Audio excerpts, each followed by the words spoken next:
Welcome back to Pod by the BAE. I'm Seth Varnadore, joined by Anthony Vito and Collin Sherwin. Gentlemen, have you ever heard of a little company called Homefield? HomefieldApparel.com. Ever. Has half my wardrobe. Now listen, use code BAE25 for 15% off your first order at HomefieldApparel.com. The code's changed. It was BAE15, it's now BAE25.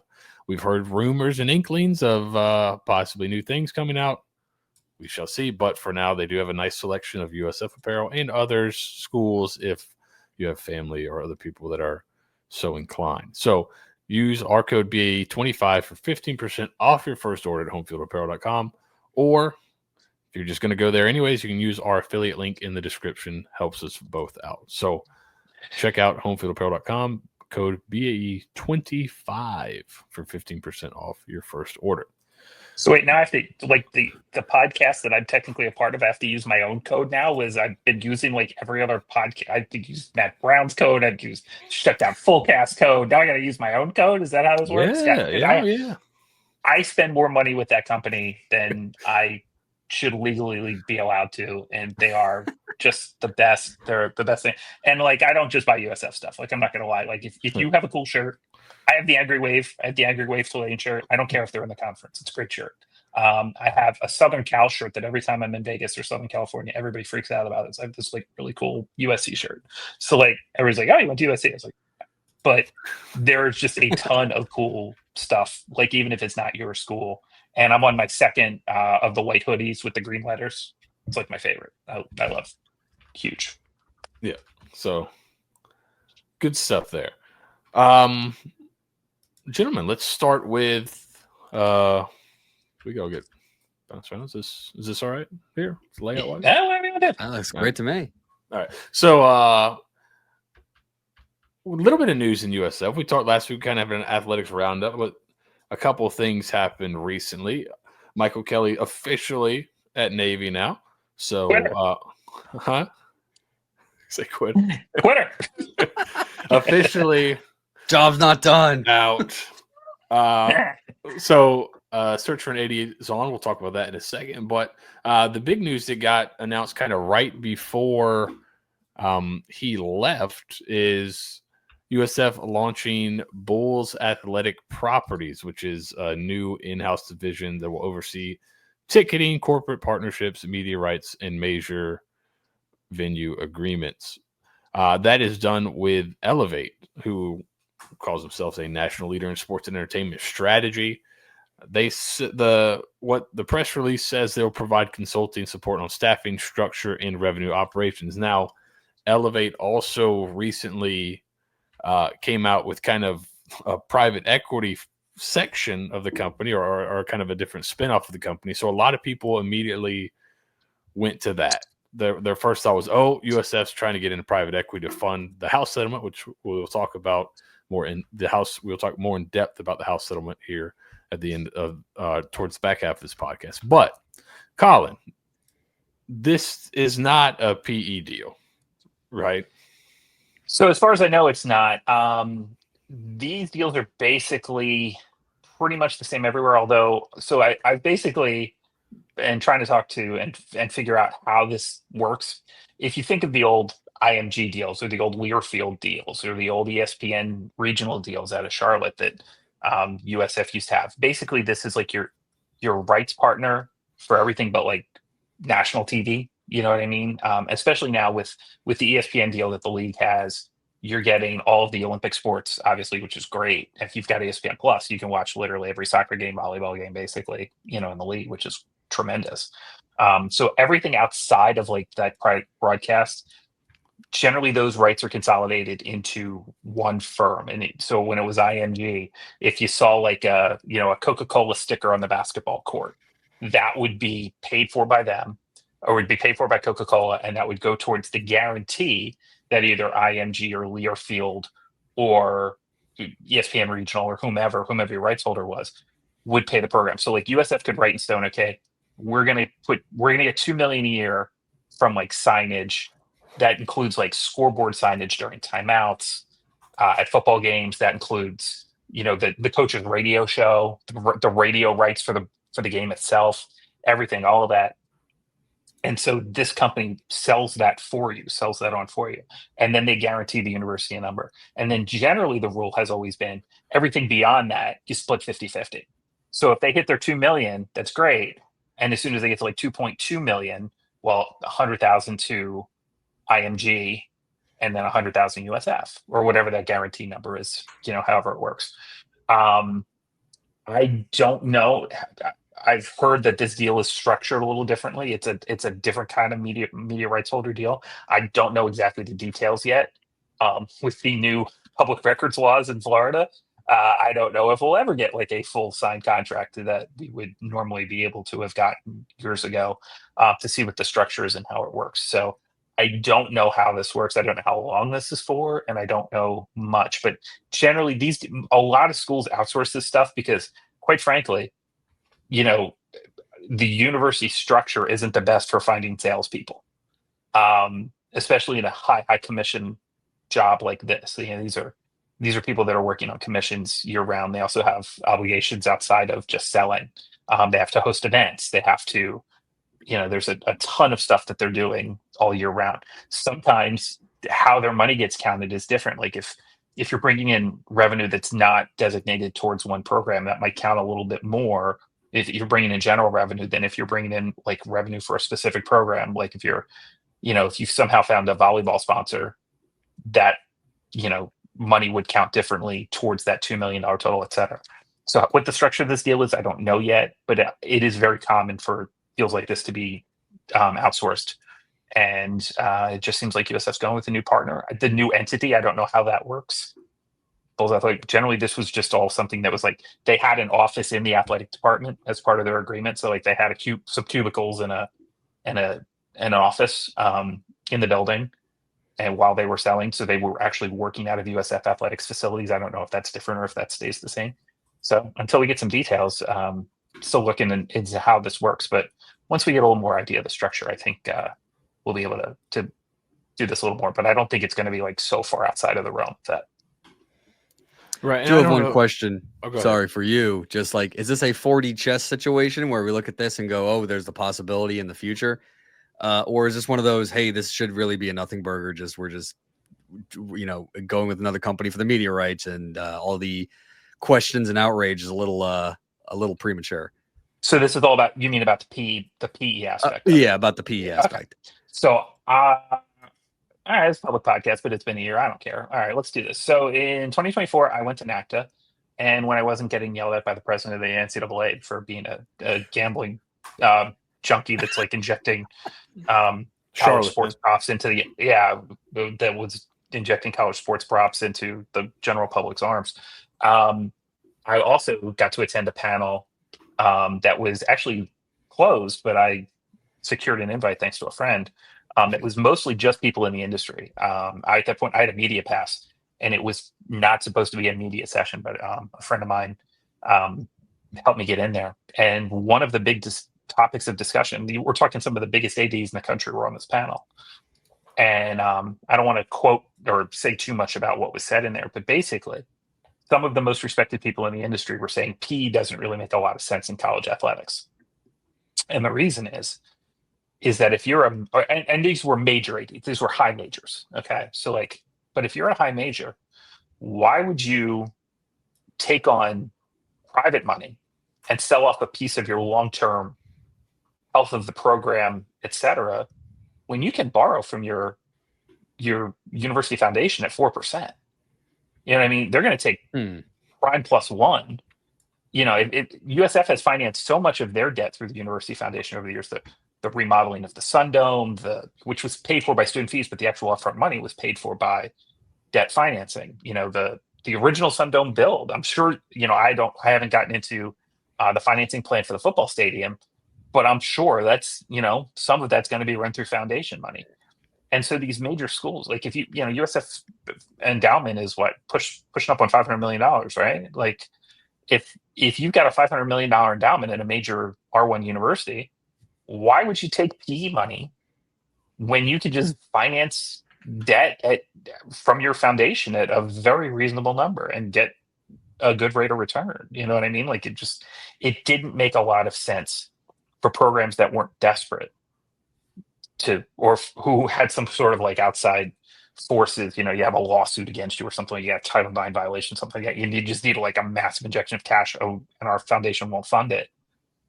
I don't think the PE thing is going to be nearly the thing that a lot of people have talked about in college athletics. I just don't. Maybe there are some future deals on like new stadiums where like PE would come in and say, okay, we'll build you the stadium. You have to play 6 games at home, XYZ, or basketball. You know what I mean? We'll build you the stadium. You got to play there. And then we'll split revenues X, Y, and Z. That could be a move maybe that PE would get into. But as far as like things like taking a cut of like media rights or, taking a cut of TV revenue or something like that and having that be how you pay back private equity, it just doesn't make a lot of sense because of the way that major universities finance already, which is mostly through their foundation money. All right. So a couple interesting, it could be nothing, could be something. So if you go to Elevate's website, all right, they do have the things like Collin said were, ticket sales, sponsorship sales. But you see like some of their clients. So Alabama's a client for ticketing, but you see like the ACC is a client for insights. USC is a client for insights. Florida is a client for insights. So a couple of the other things they offer, one was, and this could be somewhat, but media, they say true market value assessment of your multimedia rights, which how important, if you can get like a real sense of maybe what you could command on the open market, is that pretty important when it comes to realignment talk? Sure, absolutely. Those schools are going to want to see bigger numbers because bigger numbers on your local revenue generally translates to TV rights, which generally translates to, more money. So that you're a positive for a conference for sure. And then the other part real quick was facility evaluation. So building, they define as building a revenue roadmap for major stadium and arena renovations. So how much of this could also be, hey, we're going to help you kind of maximize revenue in this new stadium, this new football stadium. We're going to kind of get in there and say, hey, do you need to have these kind of things as they have a plan, obviously, but maybe, this structure and that kind of stuff. Is that a possibility as well? Or it's some of this is to help right now, but some of it is also like, there's a couple forward-looking things you can help us with, possible conference realignment, possible maximizing revenue generation in this new stadium. Yeah, I wonder if one of the first things that they did was that survey that went out to us a few weeks ago, asking if you wanted to spend $5,000 to like stand on the 50-yard line and get run over by a bull before the game starts, and then and wear a headset so you could talk to Golish in the third quarter. Like I don't know what the but that could be part of it. And quite frankly, I'm just, I'm going to plead ignorance here. I haven't really talked to anybody about this specific issue, but yeah, I mean, if you can find a partner who can help you find better ways to raise revenue, then find a partner who can help you find better ways to raise revenue, especially at the level that we're at, which is, one of the biggest challenges is finding game day revenue at smaller schools, because there isn't the implied theory of scarcity. There's a term for this that I've heard. Basically Alabama makes more money on season tickets, not just because they sell more season tickets, but because of the implied value, because it's considered hard to get an Alabama football ticket. And so because of that, people renew for years and decades on end over and over and over. So even if like the actual value of the tickets isn't as high, they generate more revenue because people don't want to be shut out, don't want to miss, et cetera, et cetera. USF's probably a long ways from there. A smaller stadium will certainly help. You know what I mean? That will help provide that implied scarcity. But yeah, finding other ancillary ways to rate, whether that's tailgating lots or suites with concierge services or whatever. If you've got somebody who's done that at other major schools and they're willing to come in and partner with you to help you find ways to raise revenue, I think that's probably a really good idea. That these athletic departments they're fantastic for what they do, which is hire coaches, generally like low-level marketing, social media.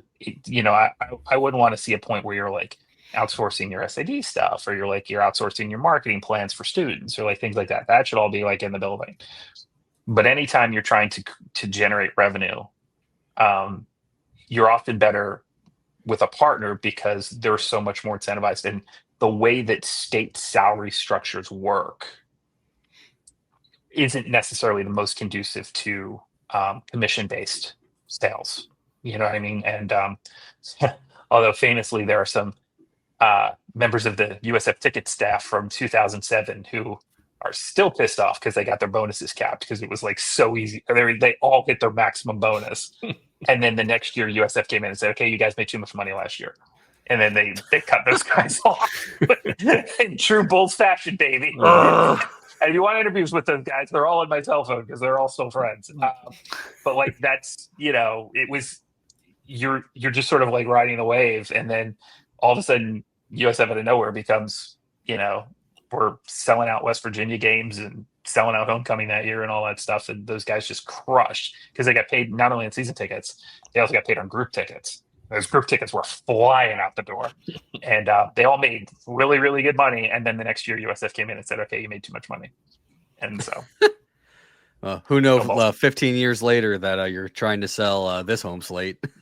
Yeah, this time sure, around. Yeah. I will say that whole survey that you mentioned about the stadium, probably all for a different podcast, but every season ticket buddy of mine was texting me like, I'm sorry, what? For how much? For what? I think the sticker shock there was interesting. Look, I think I may have mentioned this a few weeks ago on this specific podcast. I'm like, somehow, guys, I think you're going to be able to get a season ticket for 2027 if you really want one. Like, even if you don't buy tickets for 2026, I think you're going to be able to slide in there just possibly. It's going to work out for you. There's just not enough. There aren't enough USF fans, and these schedules aren't anything fantastic. Like, it's not like you're playing all these amazing teams. There will be a new facility bounce for sure. Like, we're going to sell out the first game. I don't care who we're playing. Like, that's, we play Kentucky Wesleyan again for the first game. We're going to blow the doors out. You know what I mean? I think it's Louisville. Is it Louisville? Yeah, perfect. That's great. Great first opponent. And you know who we have to do? It'll be the 22nd anniversary of the Amari Jackson game. So, like, let's get Amari out there, like the greatest USF player ever gets Louisville, and like do a little halftime presentation for that. I'll bring Rod Smith out there. He called that game. Yeah, his magnum opus as our offensive coordinator. That's a weird schedule. Louisville at Boise, Florida A&M at NIU. Anyway, I digress. Oh, yeah, no, that's good. Louisville, that's perfect. That's perfect kind of opponent to bring in for like a week one in a new stadium. That place will be sold out. That will be a very tough ticket. It should be a tough ticket. That will be great. But like, if I do the next week, look, San Diego State just went through this. They built the stadium. If you build it, they will come. And it's partially the weakness of their schedule. Now they're moving up the Pac-12, so they have a little better schedule now. But they struggled to fill that stadium even in the first season. I think that's kind of, Colorado State's kind of in that same boat. They've missed their attendance projections for their new crib as well. So like, I think, the long term and some of those numbers in that, some of the because you got like do you want to spend $1 billion? No. Do you want to spend $1 million? No. Do you want to spend $500,000? Okay. Like it was like the third one. Some of those third levels, I was like, oh, yeah, I would do that. You know what I mean? Okay, help out the program a little bit. Get a little tax write-off too because it's still partial donation. It's like, okay, yeah, I could do that. But some of those first ones, I was just like, you gotta kid me, man. I was like, that's restart. And I get it. It's all it's a survey. You're just trying to gauge interest. It's just going to be more and more competitive to get into the Bay Loge. Is all I'm going to say. Loge, yeah, and I will see how many of those areas do they actually build out all of those luxury areas, or do they only pick a few, and dial it down that way. I don't know. I don't know how that's going to work. So I'm just saying that like they could still use that information, make construction adjustments on the fly, or do a phase two. You know what I mean? If phase one, you maybe open some of those luxury areas, then in a phase two, you do a little different. Yeah. I think you may be right on with that. Surveys coming from Elevate. Because looking through some of their other, there's looking through what they kind of have. All right, here's what we did for USC. Here's what we did for Florida. Both were looking at some type of renovation. Sent out a survey. Talked about how they sent out surveys to engage with schools. There's also talking about an SEC. This is an interesting one. Just looking through this stuff. An SEC school is evaluating the feasibility of introducing a large capital gift requirement as part of its football stadium premium seating renovation. So, which SEC school? Capital gift. Just says an SEC school. It's anonymous. Yeah, I mean, look, there's a few of them that are obviously doing that. This is how it works. You want seats, you got a gift. That's generally how it works until the IRS gets involved, and we really actually do reform the tax code, which has to happen in my lifetime, I think, right? Until we actually change the tax code, where these things are. The gift can't be tied to the ticket can't be tied to the gift. This is just how these things are going to have to get funded. Yeah. There's no other way around it. We all got a point. And I say this as somebody who, because of my job for the last 5-6 years hasn't had season tickets because I couldn't go because I was, working from my home on Saturdays. Now if I don't have that job anymore, I got to buy season tickets because we all got to pony up if we're going to make this thing work. So, long story short, not PE probably. So, I would think not PE. I don't want to say that 100% for sure, but I would say that like 90% for sure, 95%. Yeah. I remember like the chair of the board of trustees at USF, PE guy. If we're going in with PE, like I think and they've already talked about. His brother was talking about it for Florida State when they were looking to get out. So I'm sure they've investigated what it would look like. That's former Florida State legend Drew Weatherford. Yeah, so if you listen to him talk at their board of trustees thing, like he was like they've investigated that. Yeah, so PE just doesn't seem like it for college athletics. Just the way the departments are structured, what you're trying to do, it doesn't make a hell of a lot of sense for remember, these are still state schools and government agencies. You're going to sell 10% of a public institution's department to private equity. That just doesn't make any damn sense. And especially because they are public institutions and large public institutions with large endowments and access to capital that way, why would you do you feel the need? And the other thing that was mentioned to me in that event I went to a year ago at NACTA was that when PE gives you money, they want board seats. You can't be giving up board seats to PE. At a public institution, you just can't. State's not going to allow it. Well, it's Florida. We'll figure out anything. Like it's not like we're a real state. You know what I mean? Like theoretically, I just meant like the public, the government wouldn't allow it. But I guess in that theory, yeah, you're correct.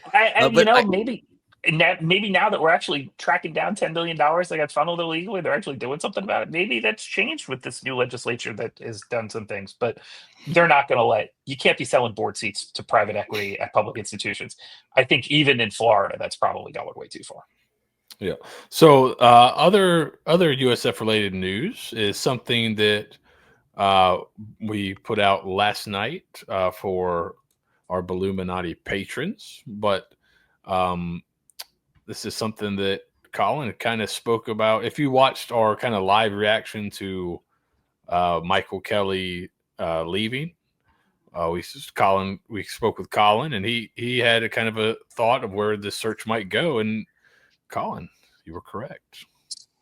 Yeah, it just made sense to me that CSA would be the search firm here for a lot of reasons. But I think we are happy to report that CSA, Collegiate Sports Associates, will be the search firm to do the hiring for ADs. They are now different search firms specialize in different things. There's like two majors and then some smaller ones, particularly in the coaching space. But CSA, as far as athletic directors, leads the country in athletic director hires. So this is like right in their wheelhouse, and they have some connections to USF from previous work, as well. Some previous USF staffers have been hired by CSA at other places. Their vice president, Marcy Lanou, is an old USF staffer from way back in the day. So I assume Marcy's running point here on this thing, or at least be the point of contact for the university. I don't know if they're going to do a search committee on the ground or not. A lot of times you have a search committee that works with your search firm, or if they're just going to do the hire directly, especially considering you don't have a president right now. Does the board of trustees just handle this internally, which would make a lot of sense as well, instead of trying to do like a search committee and all that kind of stuff, do like an athletic director appointed committee. The university is in total flux right now.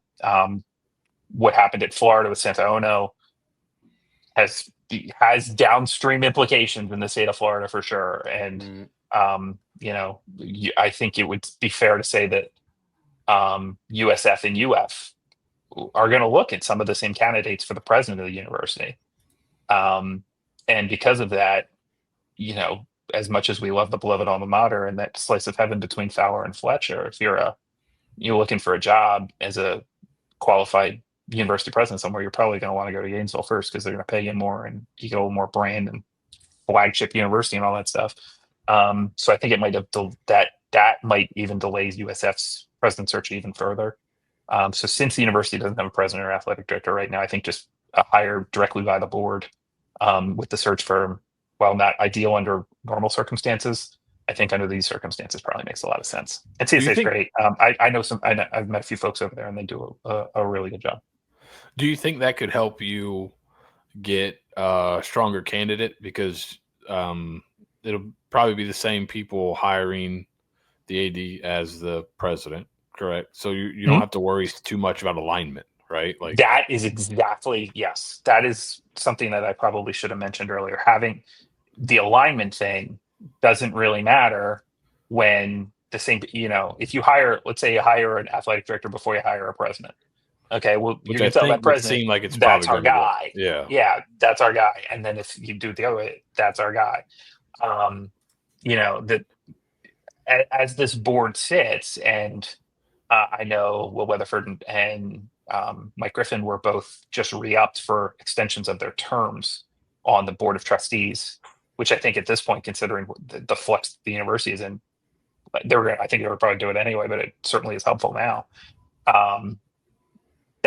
That seems to make sense that you would get an athletic director. You're going to want that president first. The president's priority of the university, but then you're going to, whomever that athletic director is, it's going to be somebody that can work with that person, very well.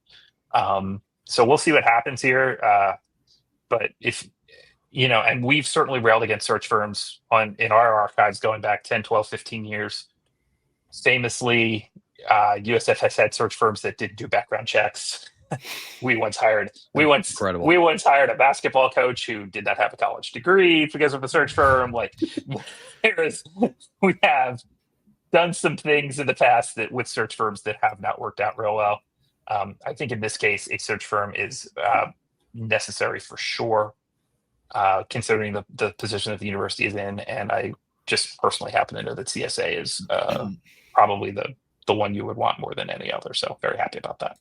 And I'd imagine it's a little bit more difficult to understand how good an athletic director, maybe not, but I think it's easier to understand if a coach is good at their job versus is this an athletic director good at his job? I would imagine athletic administration's a lot more, nuanced than wins and losses and things like that. So it could be more difficult.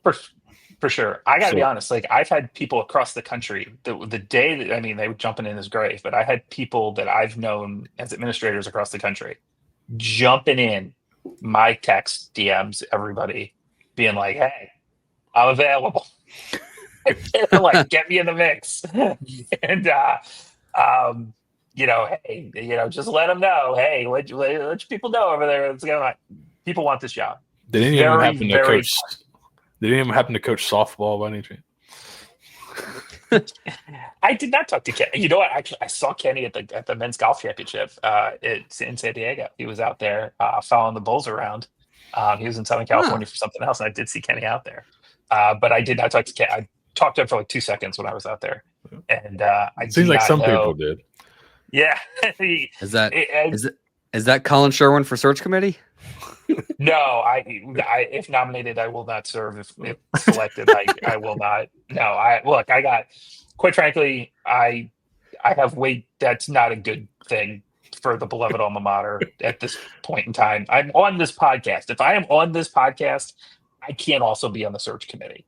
Like, I just can't. That's never going to work. So no, I do not want to be on the search committee. But I will know people who are on the search committee if there was one, I'm sure. And I know a couple folks on the board. And so, like, if, I know folks at CSA, people text me, yeah, I can get you through. I'll let them know you're interested. That's all I can do.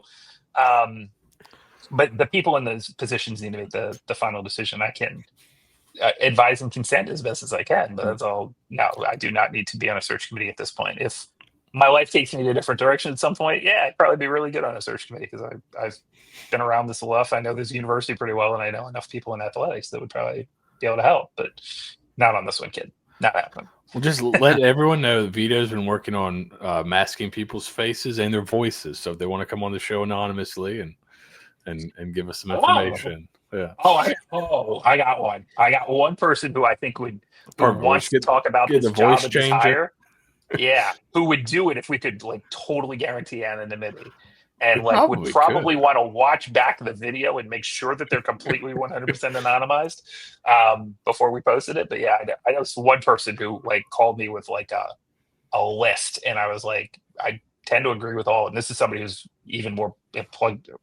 Way more plugged in than I am about nationally. Let's do it. I can do the whole drop shadow, so it's just like that silhouette, like in the old, 30 for 30 videos. If they want to be a chicken or like a bull or any sort of like anamorphic animal, we can do that too. But they want to be like, let's do it. Yeah. I know some VTubers out there. That's people who aren't themselves. But anyway, I digress. Bring it on. I'm down. Let's go. Let's hear it. I was joking, but Vito's always prepared. So yeah.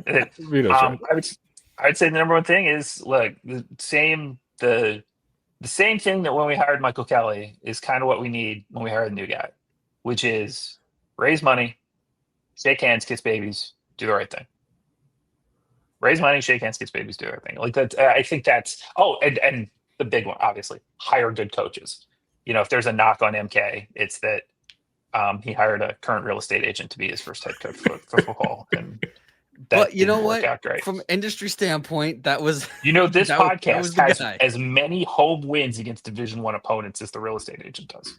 Just throwing it out there as head coach. Like this podcast. He hired the guy who got us our most recent national championship. So yeah, he did, and he hired a great basketball coach, and that is just one of the like all-time. Oh my God. The awful. And then I think Golish is certainly not a bust. Whether Golish is the guy who can get you to the promised land or not, I hope so. I think they could be really, really good this year, but in no way could you consider Alex Golish a bust of a head coach. What's interesting about that is that most people outside the program think he's a rising superstar. Like I think Josh Pate just said recently, him and Summerall are both rising stars. They both could have had Power 4 jobs by now, but they like their situations. They're kind of hanging back. But if you ask some people close to the program in terms of fans, they think he's going to get fired and he's terrible. It's Golish. There's a fringe element. I'll put some of the fans. I'll put man, some weird takes. That man walked into. You watch Hoarders? You ever watch Hoarders? Yeah. Okay. Yeah. That's what he walked into, dog. Like it was all safeties. There multiple dumpsters on the lawn. Okay, that's what they needed. They needed to bring multiple dumpsters on the lawn. Like it was really that bad. So like, no, I'm very excited about this season. I think they could be good. The thing that terrifies me starting 0-3 and playing at noon in week 4 in front of like 5,000 of your closest friends for an FCS game, like that terrifies me. But if they can get one of the first 3, I think they'll be in good shape. I think Boise State's gettable-ish. We'll see. At 5:30, you know what? It's 2:30 Boise time.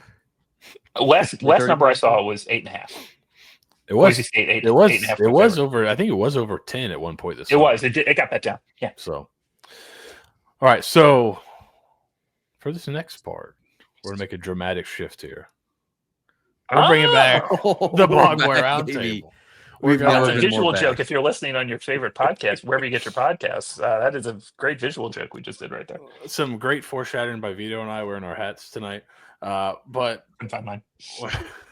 we're going to talk a little house settlement and maybe some future where the future of college sports is. So the reason people thought PE was a possibility It's because of the House settlement. So that states that schools will be able to pay directly to athletes $20.5 million revenue sharing. Now, a lot of schools are acting like, where is this revenue going to come from? Most of them would have been able to make profits and have profits, but they just didn't have to pay players, so they could just kind of spend money willy-nilly. So that'll change some things up. But schools will now be allowed to pay players directly up to a $20.5 million cap. That will raise 4% roughly every year for the 10-year deal. So by 2035, it'll be around $30 million. And by the way, it'll be cheap. For the bigger programs, it'll be cheaper because those programs are going to grow. These college sports programs, especially in this era, especially with these new media deals, they're going to grow at more than 4% a year. Yeah.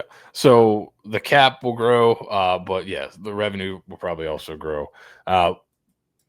Here's my first question, or do we need to get more general on it? Or I can have a question off the top here. This thing's not making it 10 years, right? Let's ask our best friend Ted Cruz. I think we will see congressional involvement before we see internal reform that gets through the courts. I think Congress is going to, in the next 10 years, I don't know if they're going to do it this session, I don't know if they're going to do it next session, but I would say that once the system gets implemented, somebody will be pissed off about something. Something won't work.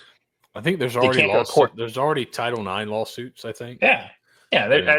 Which makes sense. And so this is going to go to court. And once they lose in courts again or whatever, I just think you're going to need a law. Enough people care about college athletics across the country that Congress gets involved. And I think at some point Congress fixes this. But that's a 10-year horizon. Yeah. What happens in year 1, year 2, I don't know. But I would think that sometime in the next 10 years, we'll see some sort of congressional reform. So the $20.5 million can be spent pretty much however you want, right? In terms of sports breakdowns, most people think it's going to, with this lawsuit, there's also a payback of previous revenue, I guess, that was players didn't get a chance to earn on in previous years, right? So that split was a 75% is football, 15% was men's basketball, 5% women's basketball, 5% to the remaining sports. People think a lot of schools will kind of do that, but there are some that were obviously, I think, like, if you're a school like Georgia, I don't think Georgia's got like a rich women's basketball tradition. Oh, yes, they do. Andy Landers, what are you talking about? Are they good now? Are they good right now? I mean, great, but like tradition, they're perennial Final Four in the 90s. I mean, Seth, you picked the wrong school, apparently. Yeah, I guess, but all right. So here, I'll phrase it this way: you think Georgia's going to would rather give 5% to women's basketball or give 5% more to football? I think they'd rather give 5% to the local police to keep their players from ending up with in the streets. Just cut out the middleman. Oh, goodness. And it's scary. You're jumping back right on cut out the middleman and just go ahead. I think this is what I worry about. This is what I hate about this. I hate the way this is being handled. This is what I hate, which is, look, what we talked about private equity before. What private equity consultants and management, what McKinsey consultants would tell you to do if you're South Florida, any school in our league, basically, most of the Pac-12, and basically anybody outside Big Ten, SEC, although maybe or especially ACC, where you have to fund football and men's basketball because men's basketball is an actual still a huge revenue driver in that league. And Big 12, it's growing because Big 12, for the last 5 years, has probably been the best league overall. Yeah. I think they're just going to say, well, every dollar that we spend on volleyball, tennis, golf, lacrosse is a dollar that we can't spend on that might come back to us. And that, I think, just absolutely sucks. And I don't know how to fix it. Outside of shaking the cup in front of outside of shaking the cup in front of a supermarket to try and raise money, how the hell is USF men's golf going to raise money for NIL now? You know what I mean? I guess that's the question, right? Is it because this, and I think this will be a big part of messaging that needs to happen with, especially like if you're Fowler Ave, you need to make sure you're getting out in front of this. This is not NIL. This is directly from the school. These players can still technically go out and make NIL money. Now, how much will that, will the market totally dry out? It seems like some schools are going to, like Oklahoma State's going to put money into golf, or there's schools like that where like this money will be spent on non-revenue sports in certain places. But I think UConn women's basketball is going to get more than they're going to get more than $1 million, because at 5% for women's basketball would be $1 million out of the 20, and I can guarantee you that Gino's going to have more than $1 million.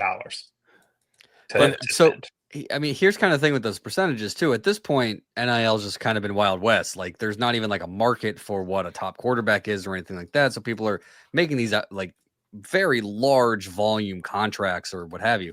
This kind of then, because you have a salary cap now, you're kind of capping what is now the available, because if you're paying $20 million, would you say 15%, or not 15%, but like over 10 million for your football team, no one's going to go ahead and then say, okay, hey, these $10 million contracts we're given to quarterbacks or whatever, the highest is in the market currently. Everything's going to start tapering down. Probably ends up being a loss to the player a bit, but now all of a sudden you kind of create a little bit of market there where you understand where you're spending your money, as opposed to, well, I guess we're just going to spend all this money on the best linebacker I can find because I need a linebacker. So here, I don't know. So the 20 million at a Big Ten or an SEC school, and this is kind of how I think this is going to go. But again, I'm guessing here. This is just what I think. That 20 million is going to be like, that's your signing bonus pool more than anything. You know what I mean? Like, that's going to be, oh, you want this 5-star quarterback? Okay, well, that's what the kid from Michigan get? 13 million over 4, right? 4 years, 13. Nuts. Crazy. Okay, so now in the portal, you need a tight end. Okay, that's not coming out of that money. That's going to come out of Go Blue merch stores, who are going to be like, oh, we need a tight end. Well, we'll take care of him. And so, like, we know that kid's really good, so we'll give him $1 million. Now, that deal that Go Blue merch stores makes with incoming transfer X technically now has to be cleared by a committee of accountants who are theoretically supposed to assign an arbitrary value that they would say is, quote, fair market value. Okay. So how that's going to work? Good freaking luck. Okay. Oh, that tight end's really good. Oh, but we don't have any other tight ends making $1 million, so you can't pay that kid $1 million. I'm not walking the court, I'm running. Well, Michigan and Michigan State have already, right? Didn't Michigan come out and say that they can't, they don't want their schools abiding by that? Yes, as they should. Like, I think it's PricewaterhouseCoopers, right? Isn't that the accounting firm that's technically? I think Deloitte. Oh, is it Deloitte? Excuse me. Deloitte. Yeah. So if it's Deloitte, okay, Deloitte's going to say, oh, well, we think the market value is X and this deal is too much and it can't work. How do you fund a volleyball setter at an AAC school? You got the best setter in the conference. What's she worth? They're picking a damn number. Yeah. They don't have you know what I mean? There's no basis here for any of this. And so to say this has to get approved, what I want to know is, when does Deloitte push back? Does Deloitte push back when Oklahoma State spends $5 million on a golfer? Is that when they push back? Or do they push back on the smaller kids? Because, it's the old joke that, like, Kentucky committed so many violations. That they committed so many violations that Cleveland State got put on probation. Are they just going to act like they're doing something so they don't piss the world off? Do they let every football and basketball deal go through and then just start kicking around the lacrosse players? I don't know. I don't know how this is going to work, and nobody else does either. By the way, talk to administrators across the country, they don't have a damn clue. Nobody knows what's happening. On top of that, you have a outside, company who's going to apparently take a look at all of this. Then there's going to be an enforcement organization, because the NCAA is great at this kind of stuff. The College Sports Commission, and that's going to help build out the organization's investigative and enforcement teams and oversee all of its ongoing operations and stakeholder relationships, which is a bunch of words and fuzzies. So they're going to come ahead and say, hey, I got to make sure that you sign this deal, and you need to go to all of these, signing, autograph sessions with, Big Pig Barbecue or whatever. They're going to do this for all. So how much all FBS? How much that volleyball setter, if she doesn't show up at Applebee's on Fowler Avenue on a Tuesday night for dollar drinks, okay? Are we pulling? Is somebody from this new? What I forget the term, Anthony. What was it called? CSC. CSC. College Sports Commission. Yeah. Is someone from the Applebee's? Yes. Is somebody from the College Sports Commission going to make sure that she walked into Applebee's and handed out tickets for 2-for-1 drinks?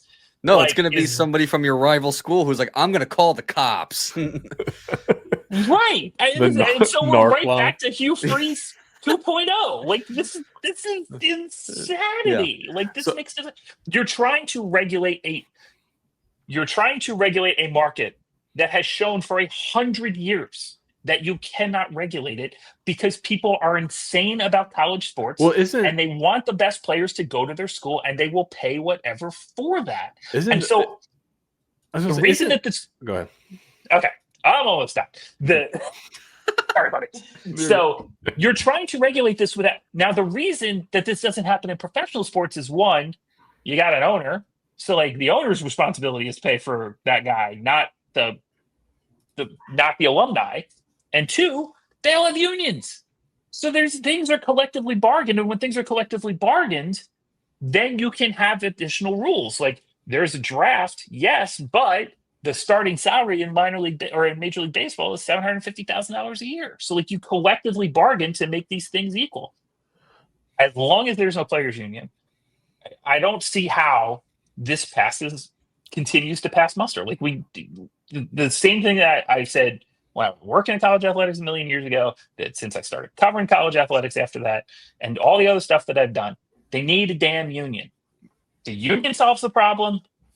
The cohort can be all 135 college football players, and then you can have a secondary addendum to the union that is everybody else, maybe, or maybe you have a separate women's basketball union type. Maybe you do 4 different unions. We have a college basketball union that negotiates for their rights, and you have all of these things done separately. And as long as you're at the Division I level, you're in that cohort. But until we solve this thing, there's 2 ways to solve it: Congress, union. Until then, this is all just, quite frankly, all bullshit. Until then. Yeah, just biding time, really. Right. What I was going to say is, isn't the big issue is that these sports are being governed equally, and they are not. They are not the same. You know what I mean? Football is not the same as women's lacrosse. Hater. But they're the same. But the rules trophy's the same. National championship trophy's the same size. Men's basketball, women's lacrosse. No, I'm kidding. Look. Right. But I think this is the way it's always been. That's the issue. Difference is before football paid for everything, and now football can't pay for everything. Well, so this is my question. I guess this is one of my questions, because we're also kind of using this to talk about what we think may be the future of college athletics. Does football and maybe even the basketballs need to break off and be its own separate thing? No, that to me, that's the death knell. When we break off, I am super old school on this, and I understand the art. Yeah, in terms of USC's going to go play Rutgers. Okay, well, maybe a football football can afford it, but why is different softball conferences? That's what I'm saying. Are we going to see a split of, okay, football is different, so football can be in the Big Ten, that's fine, but like these other sports we need to play regional for shorter trips, more rivalries, all that kind of stuff. And so you see a split there, not necessarily like where it's privatized. I'm not saying that. I'm saying you see kind of a split in conference structure a little bit. And then that would, I think, also lead to a split in, because I agree that like to get the things you want, and I think the things a lot of fans want in terms of some structure, some contracts, being able to keep guys multiple years, not having, and some things coaches want to, some stability on the roster. Like you're going to have to get to a point where there's probably a players union, right? And that also can also exempt you from antitrust stuff and probably some Title IX suits, right? If you kind of get to that point. So Title IX, I don't know. Title IX, you can't like if you split football off, would that ease a lot of the Title IX issues? You don't think? No, I don't. From what I understand, I don't think that eases off the Title IX issue. But again, I'm not. This is not legal advice. I'm not a lawyer. Right? But so what you've said, men's volleyball has done this for years. Men's volleyball, now men's volleyball, unfortunately, is a dying sport for a lot of reasons that are very unfortunate. But they've had a separate league because basically it made no sense for USC and UCLA and San Diego to be playing Lewis University in Illinois, who plays up in volleyball. They play D1, and so they had different conferences that existed outside of the main conferences, the MIVC and two others. And that, I think that does make sense. Now, the only reason that works, one, you're not getting the Big Ten and the SEC to back down from USC playing Rutgers, which is just stupid. Yeah, but do they care about you? They don't care about USC playing Rutgers in football. Volleyball. Yeah, that's all they care about is football, right? All they care about is football. They don't give a shit if they're playing volleyball, right? I agree. But like the reason it works is because mostly football played on Saturdays. So you can load up a bus Thursday after class. Nobody goes to class on Friday anyway. We're all USF grads. Any of us go to class on Friday? Hell no. So like you load up the charter, you fly out. Even if you got to fly out 4 times a year from the West Coast, one of those games will still be close. You know what I mean? 5 times a year. One of those games will be close. That moves. You got to make like 4 decent sized road trips, but they'll mostly be on Saturdays. And so for football as a specific sport, it kind of works okay. It's not great. Having baseball teams travel across the country in the Big Ten is galactically stupid. And so maybe you go back to the old Pac-12 baseball, which was always great baseball anyway, and you find a way to work that through. But so here, I'm the czar. I've been appointed the czar of all of college athletics. I would make the Big Ten, the SEC. I would put a rule in that says no team in your league can be more than 1,300 miles or 1,200 miles or some arbitrary number or whatever it is. And no team in your league can be more than 1,200 miles away from another. And I would break up the Big Ten and the SEC football contracts, and I would say you have to play X amount. And then whatever the mean for all the conferences is, whatever the mean media money that comes in, if you are over that, you are taxed at 50% of it that goes back into the bottom, or 30% or 20% or something like that. So like you still have more incentive to make as much money as you possibly can from your media deal, but some of that is funneled back into the bottom of the sport as well. That's how so you basically, you put it's like revenue sharing. It's like revenue sharing that you have in baseball. If you spend over the luxury tax, you have to pay, what is it? $1 for every 2 or $1 for every 3 goes back in to the bottom. Like that's how I would do it. But I think we are so far away from that like until there's a union and until there's congressional legislation, that's just not going to happen. So with smaller conferences for smaller conferences for other sports, including basketball, because they play 2 games a week. Those old Thursday, Saturday Pac-12 weekends, the best thing ever. It was perfect. You know what I mean? Like you were home for half of them. You played 16 or 18 depending on the season, and then you would play Thursday night somewhere. And so if you were UCLA and you play your Washington at road, so you'd play at Washington and then on Thursday, and then at Washington State on Saturday. UCL, if you were USC, or if you were UCLA, you would play that, and then USC would flip it, and UCLA would play Thursday night Washington State, Saturday Washington, and it just worked. It made so much sense. It was great. Now having to do that all the way across the country it's hard on athletes. It makes no sense. It's not what college athletics should be. Bring that back. You know what I mean?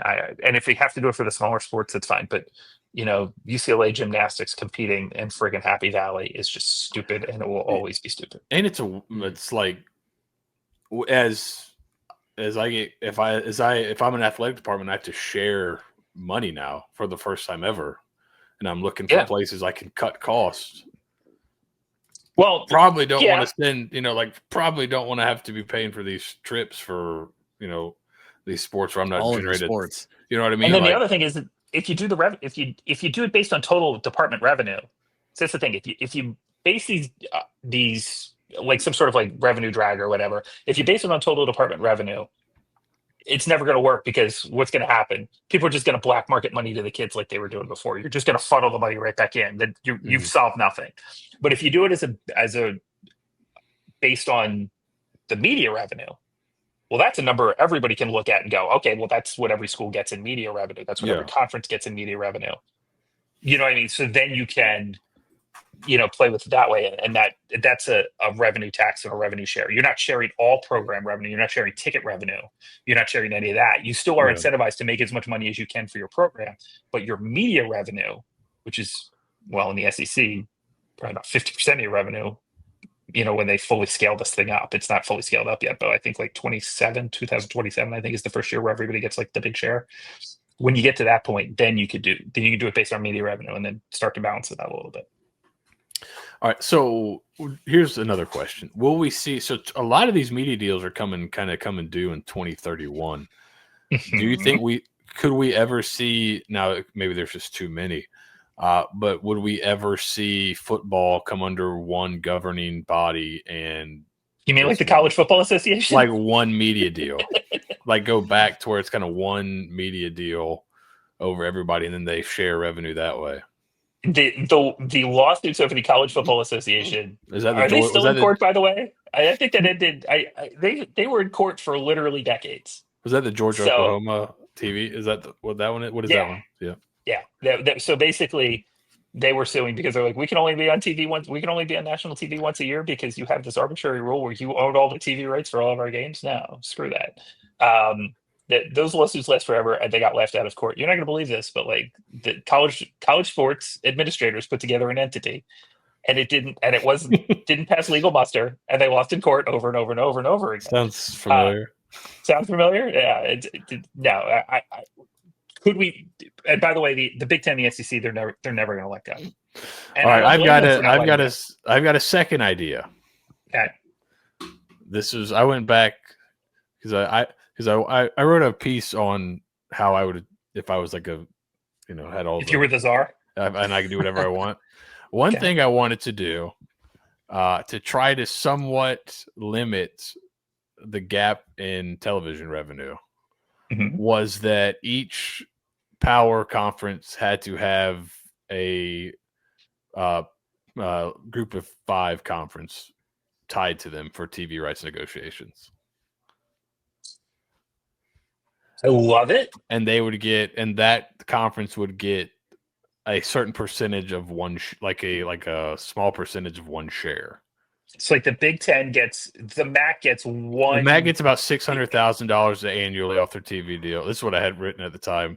If you gave the whole conference just one of the Big Ten's projected $80 million shares, I think they would be fine with that. And obviously they wouldn't get a whole share, but if you gave them a half share for the whole conference. Just take 10% off the top. Everybody take 10% off the top and we pull it. Or I would do 30% or something like that. I would do it more extreme because, there's a guy running for mayor in New York tonight who would probably do it that way too. And I would just take a larger share and pull it back. And that to revenue share it that way. But yeah, I would, something like that. I think it's a great idea. Anything that gets more money out of the hands of the Big Ten and the SEC So they're not paying $15 million for coaches and putting water slides in their facilities, while kids at Louisiana Lafayette are like buying their own cleats. No. Anything that helps that imbalance, I am for. So I had the ACC and the American together, the Big Ten and the MAC, the newly formed. Now this is also the reformed Southwest Conference and the Sun Belt, SEC and CUSA, the Pac-12 or Pac-11 in the Mountain West, and then Notre Dame was with what is the Big 11 now? The Big 8. First of all, that will never work because you cannot leave Pac-12 administrators and Mountain West administrators in the same room anymore because they're all the same now. They hate each other. Well, now they're all the same. They hate each other. Yeah, it will be the Sharks and the Jets, and the pocket knives will come out, and people will die. Like, we can't do that now. None of this will happen because the power is so tilted now that there's no reason and there's no national structure. So there's no everyone hates Greg Sankey, but like Greg Sankey's job is not to help everyone else. Right. I wrote self-promote here. I wrote a piece when I was still at DK about Martin Jarmond when he got the job at UCLA, and he inherited a pile of debt that was left from the previous administration. He needed money, and his job, his mission is not to protect college football as a whole, not to protect college athletics as an enterprise, not to do any of that. His job is to make as much money for UCLA as possible so they have the best possible chance to compete for national championships in all the sports, and UCLA being the school with the most national championships of anybody across all sports. Okay, so what's he do? He's got an opportunity to get $90 million a year if he links up with USC and joins a conference that's 2,000 miles away. It makes no sense. It's stupid. And it is his mission. It is his job description to do it. Yeah.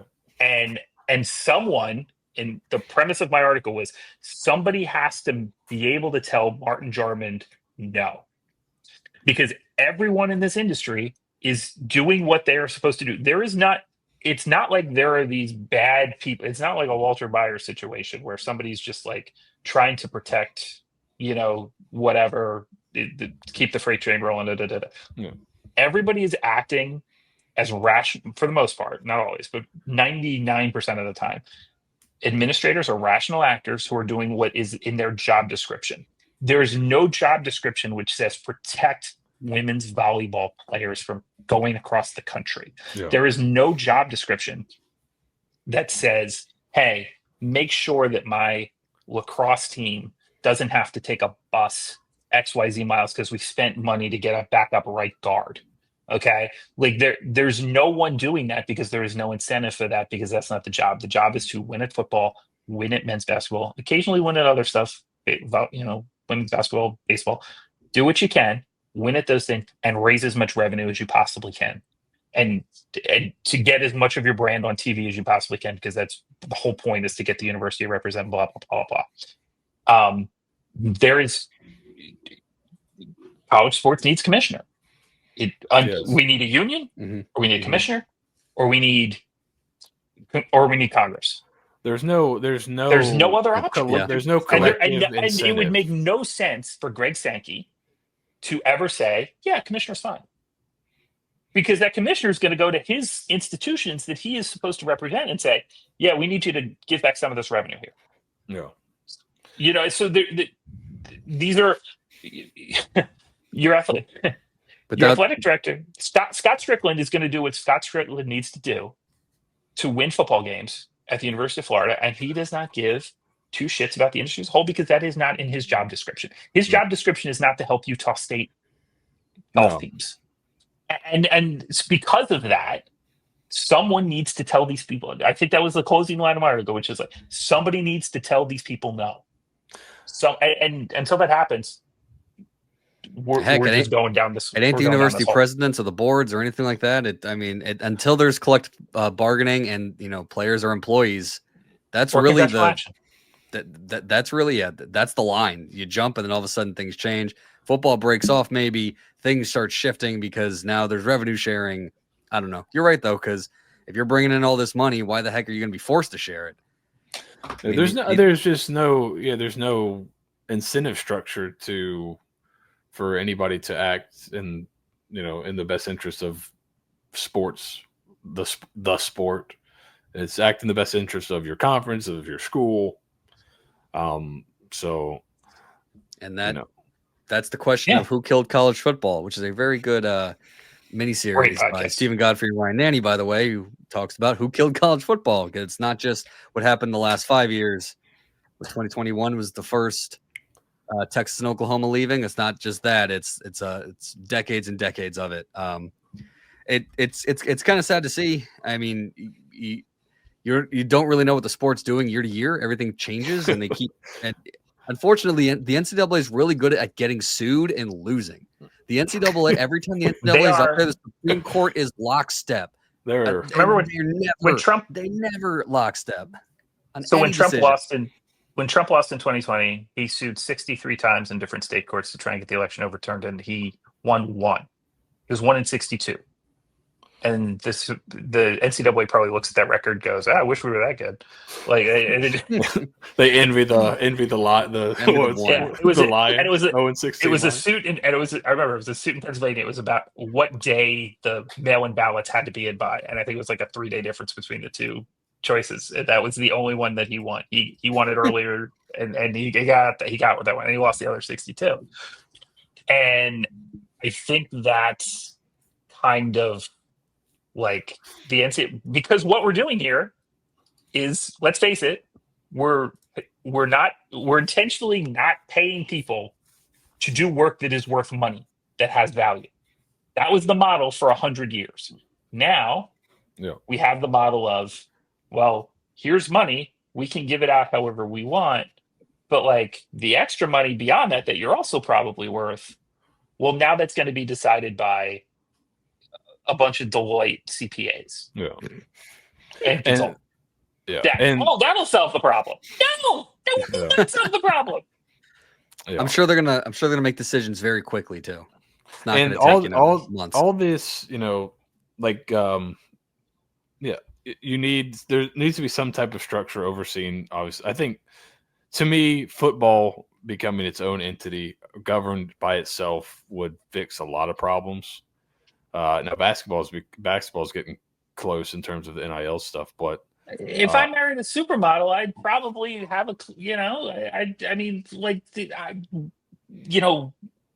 wishes are like assholes. I think football is going to break off. I don't think they can. I think that would not pass muster. If they do, that every women's athlete in the country runs to court. Runs. Isn't it already structured somewhat differently? Like the NCAA doesn't run the. Is this the only sport where the NCAA doesn't run the championship? Yes. So it's already a little different. I mean, but like, there's also there's sailing.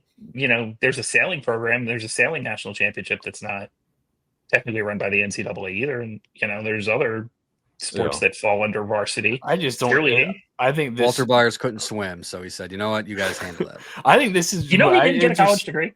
Walter Byers never graduated from college. Jeez, my favorite setter. I just don't see how these can all be under the same rules when one is so totally different. Yeah, but you're saying this as a football bias guy, like. No, I mean, look at what the experience of the student athlete. Is it the same? The experience of the student athlete that walks in the Selman Center. Yeah. Okay. That's the only thing I care about protecting. Okay, and I don't want a different experience for a football player and a golfer. Okay, in terms of access to academic advising, in terms of practice time availability, in terms of quality of care, healthcare, trainers, tape, whatever. I mean, like all that stuff. The only thing that I care about protecting is that now with the new rules, that if you're entitled to a scholarship, it's a full scholarship, you're paid, hopefully multi-year scholarships now too. That's not all schools have to opt into that, but like you can, theoretically you can just sign this for your first year and then you're on a 4-year scholarship. And that's the way it should be. It should have always been that way. But I want the only difference between a college football player and a college golfer should be how they practice, what time they practice, what sport they play, and everything else should be exactly the same. You're a varsity athlete representing the institution. If you protect that, I'll let you do whatever you want. But that's got to be protected. And the other thing that the old 6 and 8 rule is the other thing that I will stand on business on, which is the old 6 and 8 rule is to be a Division I program, you had to have at least 6 men's programs and 8 women's programs. And for me, that I'm going down with the ship on that. Like, you need to have, even if it's not like total Title IX parity, and I can even wiggle on cutting some sports here, because right now it's all men's sports that are getting cut for the most part. It's not a lot of women's sports. If you even want to like wiggle on like the occasional women's sports get shut down too. I don't love it, but I kind of understand where that's coming from in this new environment. We got to have a multi-level of sport, and you cannot separate the football experience from the rest of the experience of the student athlete. That's the only thing that has to be a bedrock principle going forward. And I don't know if it will be. I think you're very right, Seth, that it's very possible that they could split up. I just think there's to me, the same athletic director needs to be in charge of a football program. You've already heard. You already know my thoughts on this. I don't think. I get it. That's what a GM's for. Yeah, I think they should be. I think football should be totally separate. Yeah, I get it, but like I just, to me, that then we're losing what makes college athletics special. I think it'll still be there at most schools, most college athletic departments. It'll be exactly the same, but there will be some where it's different. When football's separate, does that in terms of practice time too? Can you break the 20-hour rule in football? That would be up to the new governing body. Like that would be new.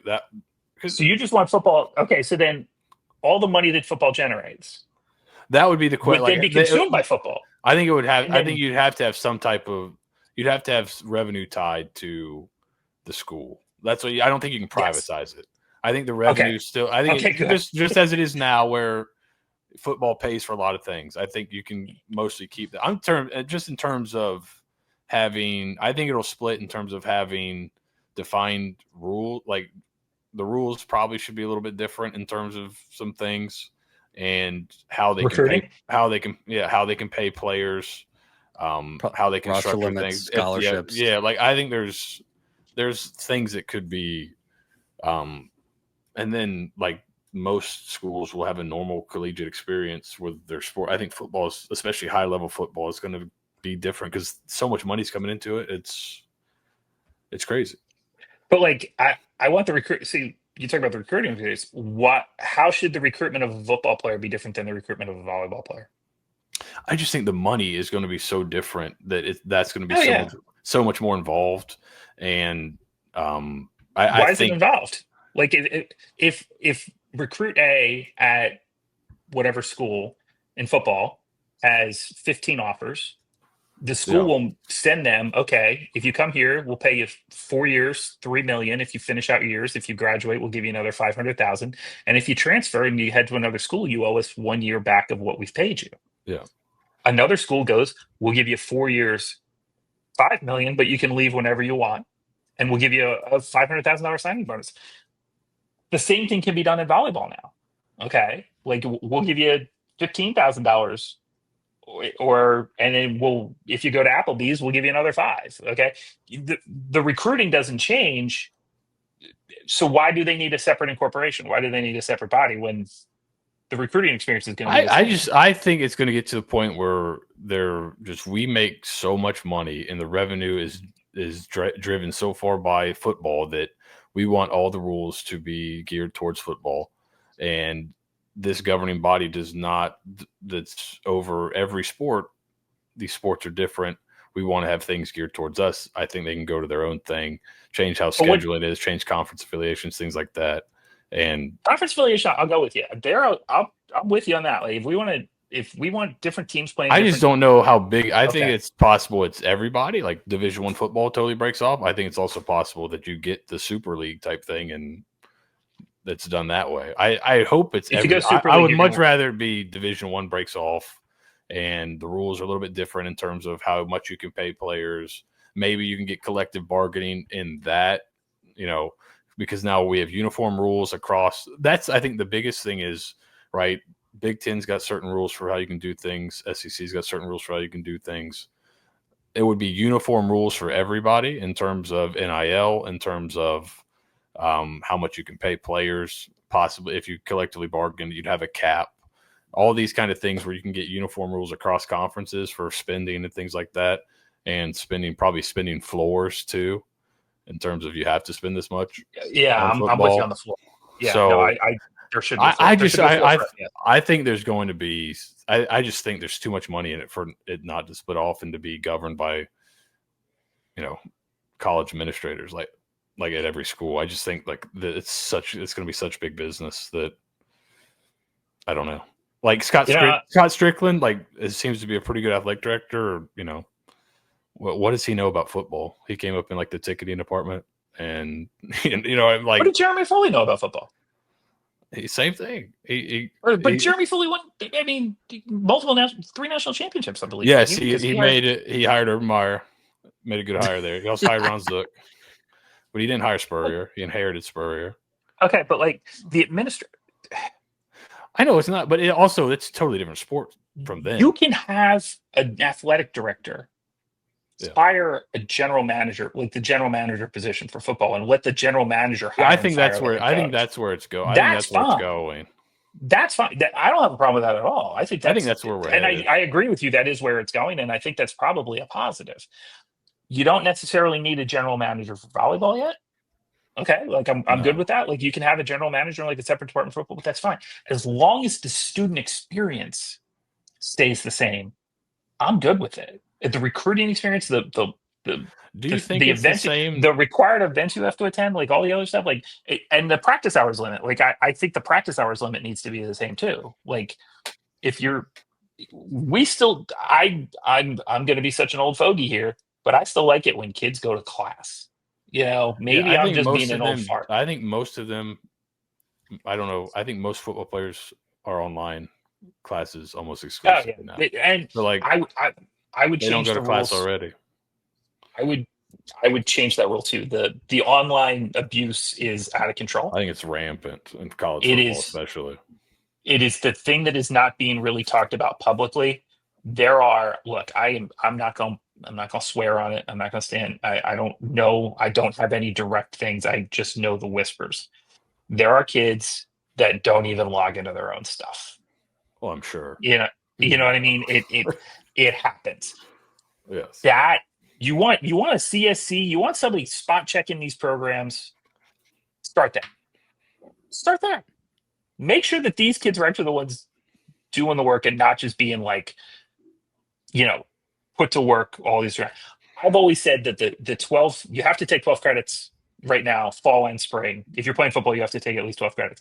I would change that rule so that you have to complete at least 24 credits in a calendar year, so that during football season, if you're a player and you don't want to deal with take 15 in the spring, take 9 in the fall, okay, and then maybe like require that they have at least 3 credits, or take 9 in the summer and then like take 3 credits in the fall. You know what I mean? Or something like that. Mm-hmm. Like you should not have to, like if you're playing a full season, if you're an athlete that's in season, you should not have to take the full load of full-time credits, because it's ridiculous that we have these people be full-time athletes and full-time students at the same time. That's just stupid. There's an off season for a reason. Take your classes during the off season schedule. That's a rule I would change. But I agree with you that the online class abuse, if somebody ever got in there and did this and did the work and did the digging and did the story, and I can't speak for USF. I don't know anybody at USF academics anymore. I can't speak. I'm not talking about us. I'm not talking about USF here. I'm talking about nationally.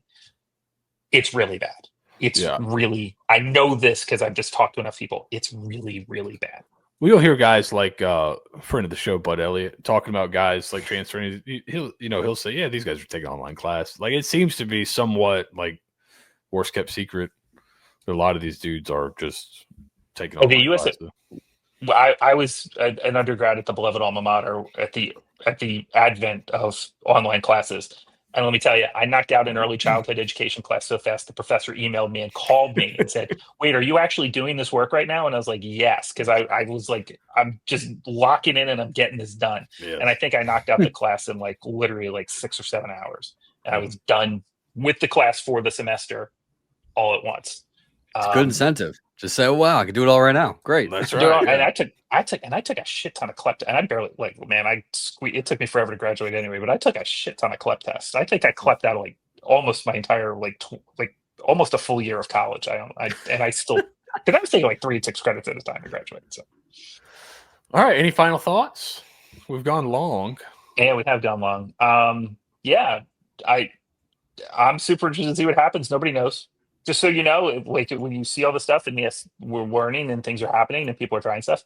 But trust me, when you talk to the people at the highest echelons of college athletics, they don't friggin' know what's happening either. No, and that's there's no plan. You just have to adapt. The plan is do as best you can. No plan. Do this until we get sued for it, and then try the next thing until we get sued for that, and then try the next thing until we get sued for that. I can't imagine being a part of these collectives now and going like, okay, well, we finally got the machine rolling. We have a cadence that we follow, and we know what we're doing. And now all of a sudden, rug gets pulled. All right, so how are we going to do this? And now you have a new AD search. Yeah, and by the way, when you make that first offer to a backup right guard, what's his NIL worth? What's the NIL worth for the backup right guard on the football team at an American Athletic Conference school? Your guess is as good as mine, which is as good as Deloitte's. And that's just going to be a number that's made up out of thin air that's going to become the fair market value. Yeah, all you can eat at Mission Barbecue. It'll be interesting. I don't know. Yeah. All right, boys. Another jam-packed episode here. A little blog boy roundtable to end things. But thank you for listening. If you're enjoying this and you would like to get that note on the search firm a little early, you can join us on Patreon at Bay Area Examiner, patreon.com/Bay Area Examiner. $5 gets you in the Discord, $10 a month to get you extra podcasts and extra content, and $25 a month to get you all that, plus news whenever we hear it that we're allowed to share before we can share with everybody else. So, and some nice merch every now and then, and maybe more.